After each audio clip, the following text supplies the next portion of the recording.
Looper, un de mes coups de cœur de l'année. Très clairement. J'avais très envie de le voir à la base parce que il y a un de mes acteurs favoris qui est Joseph Gordon-Levitt. Bruce Willis également, donc ça pouvait pas être totalement mauvais. Et c'était tout un concept de retour avec de voyage dans le temps et de modification dans le temps, un vrai concept de science-fiction. Il se trouve qu'en plus, il y a un autre élément qu'ils ont rajouté, dont ils parlent quasiment pas dans la bande-annonce, donc je vais pas vous en parler dans cette critique, mais il y a quelque chose en plus que le voyage dans le temps. Et à partir du moment où on met cet élément, je suis vendu au film à 100%. C'est le genre de choses qui... C'est très très bête, hein. C'est comme mettre une paire de nichons dans une pub pour faire acheter à des hétéros, c'est un peu comme ça. On me met un élément de ce genre dans un film, je suis à fond dedans. Mais je vais pas vous en parler du coup, parce qu'en plus, il l'exploite vraiment que à partir de, je sais pas, 1h20 ou 1h30 de film. Avant, c'est juste abordé vite fait. Je trouvais que le film était vraiment très bien réalisé. À une exception près, il y a au début du film, il y a un plan où le héros est en bagnole avec un ami. Il roule très très vite et la caméra se rapproche pour montrer les trucs. Il y a un énorme reflet du camion avec la caméra dans la bagnole. L'image bouge à fond, on n'arrive absolument pas à voir ce qui se passe. Enfin, une espèce de truc bizarre, une espèce de grosse verrue au milieu du film. Mais bon, en dehors de ça, vraiment nickel. Le principe, c'est que le personnage principal est ce qu'on appelle un looper. Un looper, c'est un tueur à gages engagé par de la mafia, mais du futur, dans 30 ans. Et la mafia du futur renvoie dans le passé les gens dont elle veut se débarrasser. Le voyage dans le temps, c'est totalement interdit, c'est illégal, mais ils se servent de ça pour faire débarrasser leur corps clandestinement. Et donc en fait, son boulot, c'est d'aller à un endroit donné, d'attendre une heure précise. À une heure précise, il y a un mec qui apparaît, renvoyé dans le passé, et il doit le descendre directement. On lui envoie de l'argent du coup avec. Et donc voilà, et donc c'est comme ça qu'il gagne sa vie. Il attend avec son flingue, le mec apparaît, il tire dessus directement, et voilà, c'est réglé. Et si le mec est toujours vivant dans 30 ans, étant donné qu'il a fait une activité illégale pendant 30 ans, le principe est que on ferme sa loupe, sa boucle, en lui envoyant lui-même, en s'envoyant lui-même dans le passé. Donc le mec se tue lui-même et récupère une prime spéciale, un gros paiement en or, et il a 30 ans pour profiter de sa vie avec son paiement en or et tout ce qu'il a emmagasiné en tant que tueur à gages. J'ai beaucoup aimé l'environnement, j'ai beaucoup aimé les décors, j'ai beaucoup aimé les personnages qui sont assez intéressants. J'ai beaucoup aimé tous les enjeux. Ils ont pas mal étudié la façon de traiter le voyage dans le temps dans la science-fiction dernièrement, et ils ont vraiment poussé ça très très loin avec pas mal d'idées vachement intéressantes. Par exemple, le fait de quand un mec du futur arrive à s'échapper, ce qu'ils font, c'est que en fait ils le capturent dans le passé et lui font des trucs, genre ils marquent des choses sur son corps pour qu'il sache qu'il est poursuivi, qu'il doit se rendre à tel endroit, ou alors ils vont c'est ce qu'ils font dans le film, ils vont le torturer. Donc le mec du futur d'un seul coup voit ses doigts disparaître les uns après les autres, par exemple, et tout dans le genre. Je sais même pas comment ils ont réussi à tourner ça, mais c'est assez bluffant. Vraiment, enfin il y a une scène où il y a un mec qui marche sur ses deux jambes, et d'un seul coup il y a une des jambes qui disparaît, et le pantalon qui devient vraiment tout plat, quoi, il y a rien dedans, et puis un autre morceau qui disparaît après, puis un machin, et petit à petit comme ça le mec, c'est très très impressionnant. Enfin vraiment au niveau de la réalisation c'était très bien foutu. Les acteurs sont très très bons. Les astuces, les retournements de situation avec les jeux sur le futur, le passé, le fait que du coup, comme ils sont en train de changer le futur, oui, donc, le principe du film, je suis toujours pas arrivé dessus, c'est que le looper principal se reçoit lui-même, donc pour terminer sa boucle, sauf qu'il arrive sans son masque, parce que normalement ils sont masqués et les bras retenus.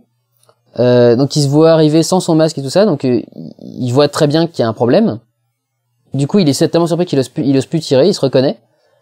Et du coup, son lui du futur arrive à s'échapper en lui mettant son poing dans la gueule, etc., etc. Donc du coup, il change le passé. Donc du coup, tous les souvenirs du mec du futur se modifient petit à petit, parce que au fur et à mesure que son lui passé vit des choses, son lui futur commence à les recevoir dans son cerveau. Ce qui leur provoque des migraines absolument terribles.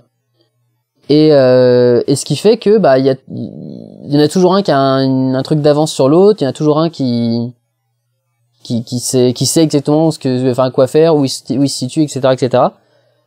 Donc c'est vraiment très intéressant, c'est vraiment très bien foutu. J'ai bien aimé l'ambiance, j'ai beaucoup aimé la façon dont c'était filmé. Il y a pas mal de choses qu'on voit vraiment pas arriver au début et qui sont très agréablement surprenantes. Enfin, vraiment, j'ai adoré mon moment dans le cinéma, quoi. C'était de la science-fiction comme j'aime en voir. Action science-fiction, intelligente, qui se pose des bonnes questions, qui est logique et cohérente, contrairement à d'autres films de science-fiction. Et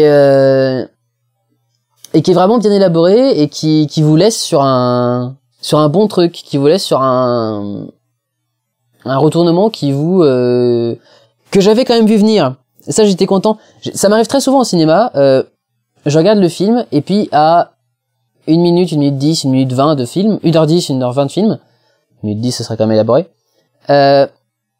je vois un retournement final arriver. Je vois un truc, je vois un indice qui me dit il va se passer ça. Et le problème c'est que généralement je le dis pas. Parce que je me dis si jamais ça arrive pas, je vais avoir l'air con. Et là cette fois-ci, j'étais avec Alexis que vous avez déjà vu dans d'autres critiques. Je me suis dit non là si ce que je vois venir est bon, je veux qu'il le sache. Donc je lui ai dit comment je pourrais vous dire ça? Je lui ai dit voilà ce que je pensais voir à la fin. Et c'était ça. Et j'étais tellement content d'avoir vu le truc venir. J'étais trop cool quoi. Donc voilà, j'étais très fier de moi. Donc vraiment je dirais même pas une bonne surprise parce que ça avait l'air bon dans ce que je voyais dans les bandes annonces.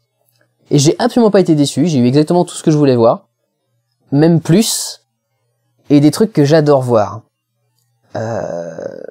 Je peux pas vous en parler, mais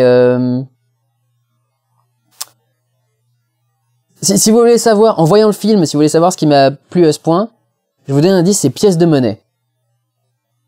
Et vous verrez vers la fin du film, il y a des plans qui sont les plans que je me faisais dans ma tête quand j'étais petit et qui est des plans que je me fais encore maintenant, des trucs, des images très très puissantes. Enfin voilà, des trucs vraiment que j'aime beaucoup. Il y a des petites astuces de montage qui sont vachement intéressantes, il y a toute une technique sur le fait de faire, la façon de faire apparaître les mecs dans le passé, qui est très bien foutue. Les répercussions donc du coup de ce qu'on fait sur le personnage du passé avec le personnage du futur. Vraiment, j'ai beaucoup aimé le truc, j'ai beaucoup aimé l'histoire, j'ai beaucoup aimé les personnages.